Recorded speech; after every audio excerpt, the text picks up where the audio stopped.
sidst. Værsgo. Tak. Ja, man får tid til at sidde og rode i lidt forskellige ting nu, hvor debatterne trækker ud her på Folketingets sidste dag. Og så rejser der sig jo nogle spørgsmål, og et af de spørgsmål, der rejser for mig, efter jeg sidder og rodet lidt i forskelligt, det er jo, om hvad det er, der kan være årsagen til, at Venstre indtager det standpunkt, som Venstre gør. Fordi jeg har haft tid til at sidde og rode lidt i Venstres regnskaber. De ligger jo offentligt tilgængeligt på Venstres hjemmesider. Og af Venstres regnskab for 2007, der kan man jo læse, at Venstre modtager penge for eksempel fra Finanssektorens forening. Det rejser sig en helt anden slags spørgsmål. Dem skal vi lade være med at tage under den her debat. Venstre modtager også penge fra industriens arbejdsgiver, fra ISS Finans og fra andre.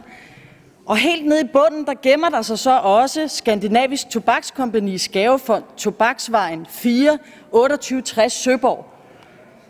Det synes jeg jo alligevel er interessant, og jeg synes jo i hvert fald, det er en oplysning, som danskerne burde have kendskab til, når de sidder og lytter med på den her debat. Det er jo ikke alle, der har haft tid til at sætte sig ind på Venstres hjemmeside. Der er folk, der er på arbejde. Der er folk, der er i gang med at være på deres uddannelsessted, hvor folk ellers befinder sig, som ikke har haft tid til i alle de her timer at sidde og kigge ind på Venstres hjemmeside. Og jeg synes jo, det er interessant for folk at vide, at Venstre har modtaget penge fra tobaksindustrien, og at man derfor kan diskutere, om Venstre i den her sag tager tobakkens side, eller om Venstre tager børnenes side.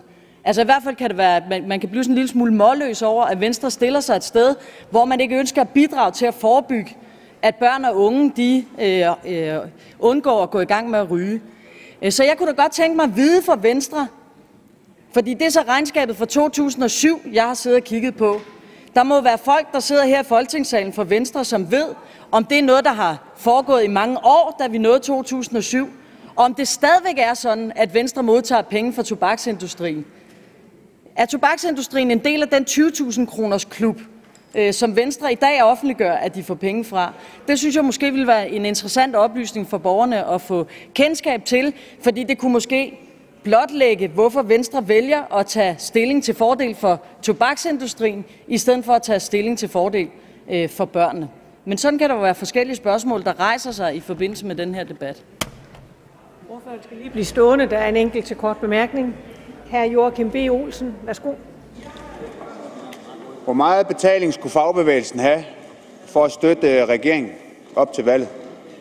Kan ordføreren helt udelukke, at det, at der er blevet givet over 50 millioner i støtte, har nogen indflydelse på, at A-kassen fagbevægelsen skulle have indflydelse på lovforslag og på nogle af de reformer, som er blevet fremlagt af regeringen?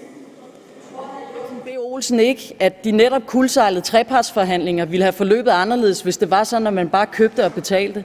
Jeg synes, vi skal holde os til det, der er dagsordenen i dag.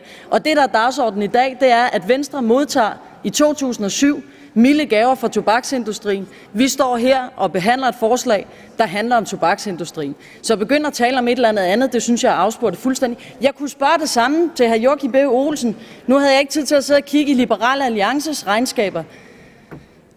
Hvor mange penge har Liberal Alliance modtaget fra tobaksindustrien? Og har det haft nogen indflydelse på den holdning, som hr. Joachim B. Olsen har givet indtryk af heroppe i dag?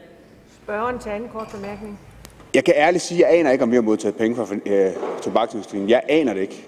Altså, og det interesserer mig heller ikke. Overhovedet.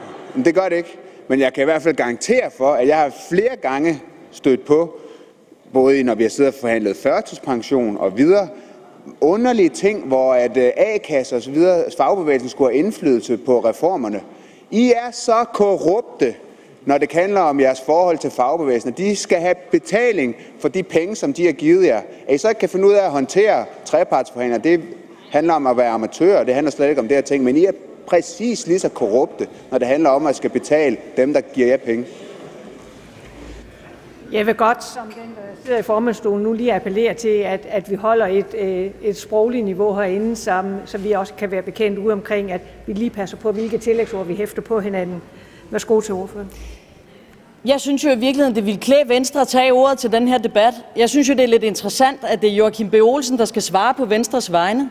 Jeg kunne godt tænke mig, at Venstre kom herop og svarede for, om man har eller ikke har modtaget penge fra tobaksindustrien de senere år, om det har eller om det ikke har haft indflydelse på, hvordan man tilkendegiver sin holdning i Folketingssalen omkring forebyggelse af rygning over for børn og unge. Det kan ikke undre, at Liberal Alliance har lidt ekstreme holdninger til det her spørgsmål. Men det kan undre, at Venstre ikke vil bidrage til at påtage sig et ansvar for, at børn og unge ikke begynder at ryge. Vi ved jo, at på de danske efterskoler, på de skoler, hvor man må ryge, ja, der starter dobbelt så mange unge med at ryge, som på de skoler, hvor man ikke må. Der kunne man jo godt appellere til Venstres ansvarsfølelse i forhold til de unge mennesker, og alligevel så vælger man at tage tobaksindustriens position. Så i stedet for at sende Liberal Alliance i byen, kunne det klæde Venstre og svare på spørgsmålet, om man modtager penge fra tobaksindustrien i dag.